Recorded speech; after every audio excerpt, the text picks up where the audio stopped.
नमस्कार मित्रांनो, मी आज नाशिकहून मुंबईकडे येत असताना कसारा घाटातील धुक्याची कशी परिस्थिती असते त्याचं तुम्हाला व्हिडिओ दाखवतो आहे. हे बघा, पूर्ण धुकं आहे घाटामध्ये. इगतपुरीच्या घाटंदेवीपासून तर खाली कसाराच्या लतीफवाडी कसारा तिथंपर्यंत पूर्ण धुकं आहे. हे बघा, मोठ्या ट्रक वगैरे डाव्या बाजूने चालत आहेत, पार्किंग लाईट चालू करून चालले आहेत, हळूहळू चालत आहेत सगळे. हे बघा, आहे ना, पूर्ण धुकं आहे. डाव्या बाजूला पूर्ण दरी आहे, उजव्या बाजूला डोंगर आहे. त्यातून रस्त्याने व्यवस्थित चालवायचं. मध्ये मध्ये स्पीड ब्रेकर आहेत, डंबलिंग काय म्हणतात त्याप्रमाणे. हे बघा, ट्रक बाजूने चालत आहेत, कार बाजूने चालत आहेत, उजव्या बाजूने ट्रक डाव्या बाजूने चालत आहेत. हे बघा, काही ट्रकांचं पार्किंग लाईट चालू नसतात.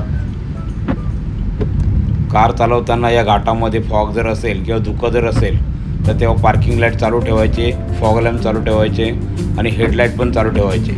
आणि गतीही कमी ठेवायची. 20-30च्या स्पीडने चालायचं, 20-30च्या गतीने चालायचं, हे ना. त्यामुळे अपघात होत नाही. बाजूला बॅरिकेड टाकलेले आहेत, हे बघा, है ना. हळूहळू चालायचं. हे बघा, गाडीचे हेडलाईट, फॉग लाईट आणि टेल लॅम्प, आपलं हे काय पार्किंग लाईट, हे चालूच ठेवायचे. ते कधी बंद करायचे नाही धुक्यामध्ये. त्यामुळे मागच्या वाहनाला पुढची गाडी दिसते आणि ते व्यवस्थित हळूवार येतात. जर पार्किंग लाईट चालू नसतील, फॉग लॅम्प चालू नसतील तर त्यावेळेस मागच्या गाडीला काही दिसलं नाही तर मागची गाडी अपघात होण्याची शक्यता असते. उजव्या बाजूला आहे बघा, कसं काम चाललं आहे ते पण सांभाळून चालवायचं. उजव्या बाजूला डोंगराच्या साईडला आहे ना, ते दरड न कोसळण्यासाठी त्याची कामं चालली आहेत. डाव्या बाजूला पूर्ण खोलदरी आहे, सांभाळून चालवायचं.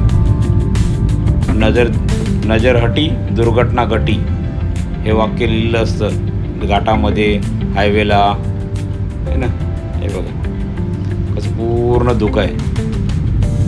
सकाळी 8 ते 9च्या दरम्यानचं हे धुक्याची बघायची परिस्थिती असते. दुपारी पण पावसाळ्यामध्ये असंच असतं, संध्याकाळी पण असतं, रात्री पण धुकं याच पद्धतीने असतं. हे बघा, हे ट्रेलर किती मोठा आहे बघा, है ना. हळूहळू चालला आहे तो पण.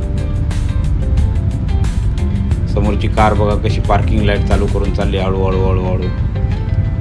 हे बघा धुकं.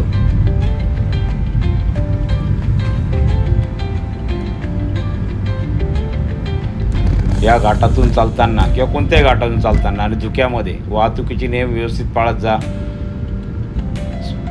वेग मर्यादा नियंत्रित ठेवा, है ना. हे बघा, जो नेहमी जाणारा येणारा माणूस आहे त्याला काय अडचण नसते, पण जो नवीन ड्रायव्हर असेल या नवीन एखादा असेल तर त्याला गाडी चालवताना इथं धुक्यामध्ये त्रास होतो. त्याने कंट्रोलमध्ये गाडी चालवायची आणि जो नेहमी येतो त्याने पण कंट्रोलमध्येच गाडी चालवायची. वेग मर्यादा पाळायची असते. हे बघा, सिमेंट मिक्सरचा ट्रक चालला आहे हळूहळू डाव्या बाजूने. इथं स्पीड ब्रेकर आहेत, खडम आवाज करतात तिथे.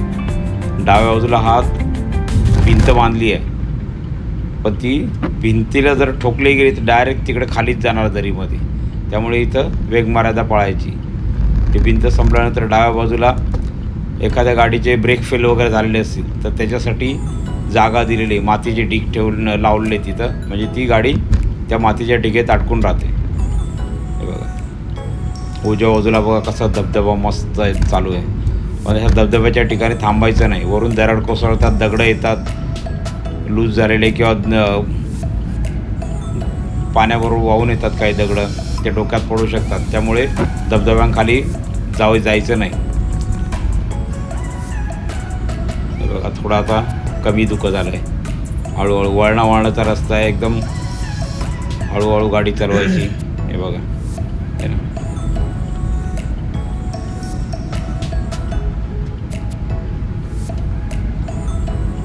बघा, हिरवगार वातावरण आहे. निसर्गाचा आनंद अवश्य घ्या, परंतु स्वतःची काळजी, वाहनांची काळजी घ्या, समोरच्या व्यक्तीची काळजी घ्या, समोरच्या वाहनांची काळजी घ्या. वेग मर्यादा नियंत्रित ठेवा, है ना. हे बघा, माझ्या चॅनलला फॉलो करा, @Ranjan7615, @Ranjan7615. लाईक करा, शेअर करा, सबस्क्राईब करा, कमेंट करा. थँक्यू. Good day.